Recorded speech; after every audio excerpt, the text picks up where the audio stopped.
أنا جلا فهمي مت حزنا على نفسي بعد ما الناس حربتني ومت فجأة قبل وداع ابني الوحيد ووصفوني بالنجمة العارية. هقول لكم على تفاصيل حياتي ورا الكاميرات وسبب وفاتي ايه وعدد أزواجي وأولادي مين ووالدي المخرج المعروف. اسمي جلا أشرف فهمي، مواليد 1962. والدي المخرج الكبير أشرف فهمي، وأنا من مواليد القاهرة. والدتي خريجة آداب قسم لغة فرنسية، وجدتي مثقفة جدا، كانت شاطرة في اللغة الفرنسية، علشان كده أنا من صغري بتكلم باللغة الفرنسية. وليا أخ كمان مدير تصوير، وهو اسمه مصطفى فهمي. ومن فترة صرح الفنان عمرو سليم إن أنا بأخته من والده، ودي معلومة ما كانش كتير حد يعرفها، حتى معظم الوسط الفني.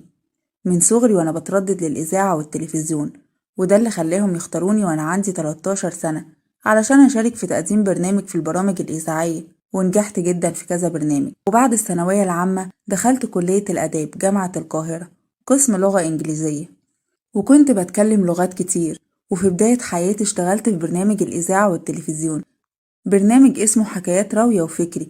كان في برنامج بعديه اسمه الحل هو الحب، والبرنامج ده كان بيلاقي انتقادات شديدة جدا من النقاد ومن بعض الجمهور لما كانوا بيقولوا احنا حلينا كل مشاكلنا، مش ناقص غير ان احنا ننط الحبل. كنت بتكلم عن نط الحبل كرياضة. ودخلت التلفزيون بصوت مميز وبشكل مميز، واتعرض عليا عدد من الأدوار الصغيرة اللي قدمها في بعض الأفلام السينمائية. وكان من ضمن الأدوار دي فيلم يوم حلو ويوم مر مع فاتن حمامة سنة 1988. وكانوا بيقولوا لوالدي إن بنتك موهوبة في التمثيل، بس هو ما كانش مهتم قوي بالموضوع ده. بس لما اتفرج عليا حس إن عندي موهبة التمثيل، وده اللي خلى والدي سنة 1998 يديني بطولة في فيلم اسمه أعدام قاضي مع عزت العلايلي ويحيى الفخراني، وكان بيقدمني كوجه جديد. وأخدت البطولة في الفيلم ده، وفعلا كنت ناجحة في الدور ده جدا. وقتها قالوا نجحت علشان خاطر والدها اللي هو مخرج الفيلم، وهو اللي اداها الفرصة دي. لكن أنا فعلا ما عملتش أدوار كتير مع والدي، وأثبتت نجاحي بعيد عن والدي علشان الناس ما تقولش علشان خاطره. وفعلا أنا كنت واخدة الفرصة دي بس من والدي، زي أي مخرج ممكن يدي فرصة لأي وجه جديد وقتها. ولكن في بعض المخرجين والمنتجين أعجبوا بيا في التوقيت ده، وبدأوا يسندوا ليا أدوار كتير كبيرة جدا، وخدت بطولات مطلقة، وقدمت عدد كبير جدا من الأفلام السينمائية، واتعرفت باسم جلا فهمي في الوقت قليل جدا. ولما اتعرفت من الجمهور في التوقيت ده كنت متجوزة زوجي التاني، وهو المخرج شريف شعبان، وكان منتج برضه في نفس الوقت، وقدم ليا عدد كبير جدا من الأفلام والأعمال اللي كان بينتجها ويخرجها برضه. الناس قالت وقتها علشان خاطر جوزها بقت نجمة في الأفلام. ومن الأعمال اللي عملتها فيلم كيد العوالم وقبضة الهلالي والحب في طبق وبنات في ورطة والبرنس، وفيلم طقطق وبيكا وكاظم بيه، وفي فيلم علاقات مشبوهة وسمكة وأربع قروش وبيتزا بيتزا، وفيلم كلام الليل وجلا جلا. وآخر فيلم قدمته سنة 2003 أول مرة تحب يا قلبي. وبالنسبة للمسلسلات اللي شاركت فيها، شاركت في مسلسل الوصية ومسلسل ليالي الحلمية وعدد بسيط جدا من المسلسلات. أما بالنسبة للمسرحيات عملت حوالي 4 مسرحيات مش أكتر من كده، وكنت مهتمية أكتر بالسينما، وحبني كتير من الجمهور، وأعجب بيا عدد كبير جدا من المخرجين. وكمان على النقيض البعض قال لي إن أنا ماليش في التمثيل، وإني متكبرة وإني مغرورة جدا، وده كان رأي شوية من الناس. ومنهم الناس اللي انتقدتني وقالت لي إن أفلامي لازم تكون فيها عري، ووصفوني بالنجمة العارية. أما عن سبب بعد التمثيل واعتزالي الوسط الفني، إن حسيت من سنة 2000 إن في محاربة من داخل الوسط الفني ليا، وكمان في مؤامرات ضدي. مش عارفة ليه مجموعة من الناس مش عايزيني أكون نجمة ولا أكون مشهورة ولا يتعرض ليا أعمال.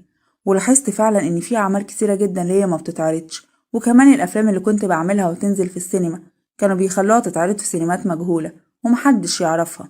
وكمان في آخر فيلم بالنسبة لي كانت قفشات الأفلام كلها بتتشوه، الصورة اللي عليها بتاعتي في كل مكان، في حد قاصد إن هو يحاربني، وناس كتيرة جدا أنا عارفاهم ولكن مش هقول أسامي.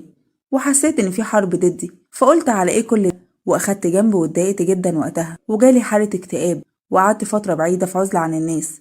وقررت في الوقت دوت إن أنا أبعد عن الوسط الفني بكل ما فيه، بالحلو والوحش، وإن أقعد وأهتم ببيتي وابني في الوقت ده. وكان آخر ظهور ليا سنة 2016 لما شافني الجمهور، والناس وقتها ما عرفتنيش، ملامحي اتغيرت سنة 2016 لما حضرت جنازة الكابتن طارق سليم. وبعض الأخبار قالت إن بعد فترة غياب من الجمهور وبعدت عن التمثيل والوسط الفني قررت إني أتفرغ للعبادة. أما بالنسبة لحياتي الشخصية والأسرية اتجوزت 4 مرات، أول جوازة ليا كانت من الفنان والموسيقار عمر خيرت، وكان أكبر مني ب15 سنة، وأنجبت منه ابن الوحيد اسمه عمر خيرت. وحصل ما بيننا خلافات بسبب طباعنا المختلفة. أنا كنت بحب أسافر وأخرج وأنطلق، أما الفنان عمر خيرت كان راجل موسيقار وبيألف موسيقى، عايز جو هادي، وهو بطبيعته هادي جدا وخجول جدا وانطوائي، وأنا شخصية غير الشخصية. اتفقنا على الطلاق. بعدها فترة اتجوزت المخرج والمنتج شريف شعبان اللي كان بيعمل لي بعض الأفلام من إنتاجه وإخراجه. أما بالنسبة للزوج الثالث فهو من خارج الوسط الفني. أما الزوج الرابع والأخير كان للمنتج عمرو حجازي. أما بالنسبة لخبر وفاتي وسبب الوفاة، اتوفيت 26 فبراير 2022، واتشيعت الجنازة 27 فبراير من مسجد مصطفى محمود في القاهرة بعد وصول ابني الوحيد من السفر من خارج مصر. ورحلت عن عمر 59 عام، وسبب الوفاة هبوط حاد في الدورة الدموية وتوقف عضلة القلب وفشل في التنفس. ربنا يرحمنا ويرحم أمواتنا جميعا.